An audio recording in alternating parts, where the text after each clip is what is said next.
आओ बच्चों, आज मैं आपको बुद्धिमान बकरी की कहानी सुनाता हूँ। एक समय की बात है, एक जंगल में एक बकरी रहती थी। वह सुबह से शाम तक हरी हरी घास चरती थी और मस्ती से इधर उधर घूमती रहती थी। कुछ समय के बाद बकरी को एक सुंदर बच्चा हुआ। बकरी ने बच्चे का नाम रखा हरिया। बकरी को पता था कि जंगल में शेर, चीते, कई प्रकार के खतरनाक जानवर भी रहते हैं। बच्चे को सुरक्षित करने के लिए उसने उपाय करना आरंभ किया। जंगल के रास्ते में बहुत सारे लोग आते जाते रहते थे, जिनमें व्यापारी भी होते थे। एक दिन एक गन्ने की गाड़ी वहां से गुजरी।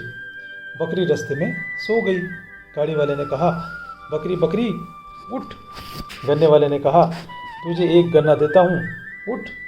फिर भी वह नहीं उठी। गन्ने वाले ने कहा, तुझे मैं 10 गन्ने देता हूँ, अब तो उठ। फिर भी बकरी नहीं उठी। गन्ने वाले ने कहा, चल मैं तुझे 50 गन्ने देता हूँ, अब तो उठ जा। बकरी उठ गई। 50 गन्ने लेकर उसने अपने घर की दीवारें और छत बना ली और अपने बच्चे को उसमें बंद कर दिया।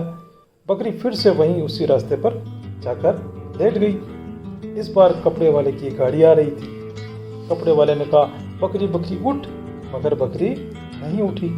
कपड़े वाले ने कहा, मैं तुझे एक कपड़ा देता हूँ, उठ, मगर बकरी नहीं उठी। कपड़े वाले ने कहा, मैं तुझे 2 कपड़े देता हूँ, उठ जा, मगर फिर भी बकरी नहीं उठी। तो कपड़े वाले ने कहा, चल मैं तुझे 5 चादर देता हूँ, अब तो उठ जा। तो बकरी तुरंत उठ गई। बकरी ने चादर से अपने घर के चारों तरफ दीवार बना दी और कुछ चादर को अंदर भी बिछा दिया, जिसमें उसका बच्चा आराम से बैठ गया। बकरी फिर से रास्ते में जाकर सो गई। इस बार गुड़ की गाड़ी आई। गाड़ी वाले ने कहा, बकरी बकरी उठ, बकरी नहीं उठी। गाड़ी वाले ने कहा, मैं तुझे गुड़ का एक टुकड़ा देता हूँ, उठ, मगर बकरी नहीं उठी। वह बोला, तुझे मैं 1 किलो गुड़ देता हूँ, अब तो उठ, मगर बकरी फिर भी नहीं उठी। अच्छा, मैं तुझे चल 10 किलो गुड़ देता हूँ, अब तो मेरा रास्ता छोड़। बकरी 10 किलो गुड़ लेकर अपने घर की तरफ बढ़ चली। उसने गुड़ की सहायता से चादर को गन्ने पर चिपका दिया और बड़ा मजबूती से उसको बांध दिया। घर के दरवाजे पर एक ताला भी लगा दिया।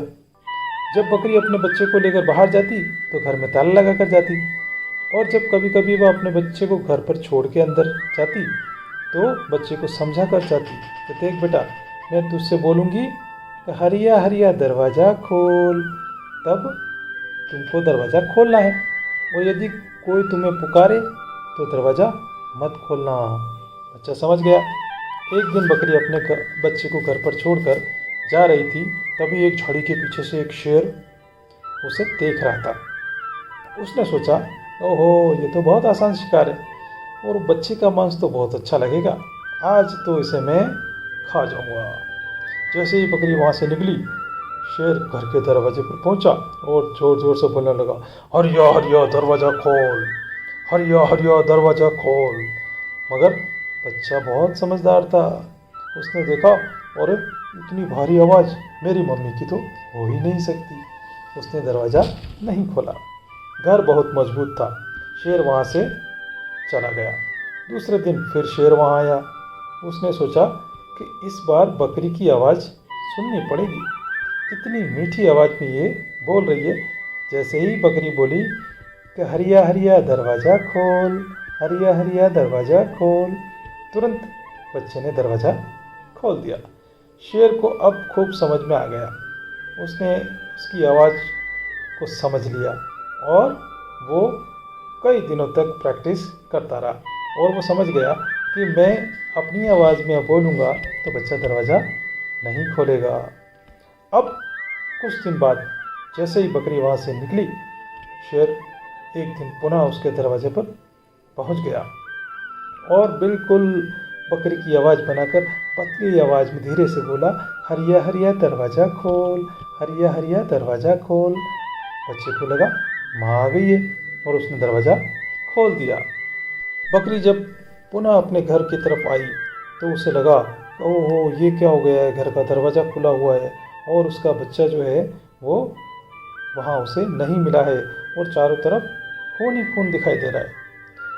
अब बकरी को बहुत दुख हुआ और उसने देखा कि बच्चा वहाँ नहीं है, परंतु वहाँ पर शेर के पंजों के निशान लग रहे हैं। परंतु उसे पता नहीं था कि ये शेर है या बाघ है या कोई और जानवर है। बकरी बहुत रोई और उसने ये ठान लिया कि वो अपने बच्चे का बदला जरूर लेगी। कई दिनों तक वो अपने घर के बाहर सूखी लकड़ियां ला लाकर अपने घर के बाहर लगाने लगी। कई दिनों तक इस कार्य को उसने जारी रखा और बहुत सारी कटीली झाड़ियाँ और लकड़ी के बड़े बड़े गट्ठे लाकर उसने अपने घर के आसपास जमा कर दिए। एक दिन वह जंगल के भीतर गई और उसे वहाँ शेर दिखाई पड़ा। शेर को देखकर बकरी डरी नहीं। उसने शेर को नमस्कार किया और कहा, महाराज, कल मेरे यहाँ पर भोज का आयोजन है, आप जरूर पधारें। आपके लिए मैंने सुंदर सुंदर पकवान बनाकर रखे हैं और अलग अलग जानवरों का मांस भी रखा है। आप आएंगे तो मुझे बहुत अच्छा लगेगा। शेर ने सोचा, इस बकरी को तो मैं आज भी खा सकता हूँ, परंतु यह तो मुझे अपने घर पर बुला रही है। पहले इसके घर पर जाकर मांस की दावत उड़ाएंगे, फिर इसे भी खा जाएंगे। मैं जरूर आऊँगा, तुम चिंता मत करो, शेर बोला। बकरी वहाँ से आगे बढ़ी। जंगल में उसे भेड़िया नजर आया। भेड़िए को भी उसने यही बात बोली। भेड़िया भी तैयार हो गया। इस प्रकार उसे बाघ मिला। उसने बाघ को भी आमंत्रित किया। जंगल में जितने भी प्रकार के मांसाहारी जानवर थे, सभी को बकरी ने अपने घर पर बुला लिया। अब सभी जानवर आ चुके थे। बकरी के घर से खुशबू आ रही थी। बकरी ने कहा, सभी अंदर पधारें और भोजन ग्रहण करें। शेर, चीता, बाघ, भेड़िया, लोमड़ी, सभी प्रकार के मांसाहारी जीव इसी मौके का इंतजार कर रहे थे। वे तुरंत घर की तरफ दौड़ चले। जैसे ही सब जानवर अंदर गए, बकरी ने एक बड़ा सा पत्थर दरवाजे के पास लगा दिया और घर में आग लगा दी। शेर, चीता, बाघ, लोमड़ी, गीदड़ सभी जानवर उस भयंकर आग में जलकर मर गए। इस प्रकार बकरी ने अपने बच्चे का बदला ले लिया। तो आप भी जानो शिक्षा क्या होगी इसकी। कमज़ोर व्यक्ति मन में ठान ले तो कोई भी चीज़ असंभव नहीं है, सब संभव हो सकता है। आपके अंदर आत्मविश्वास होना चाहिए।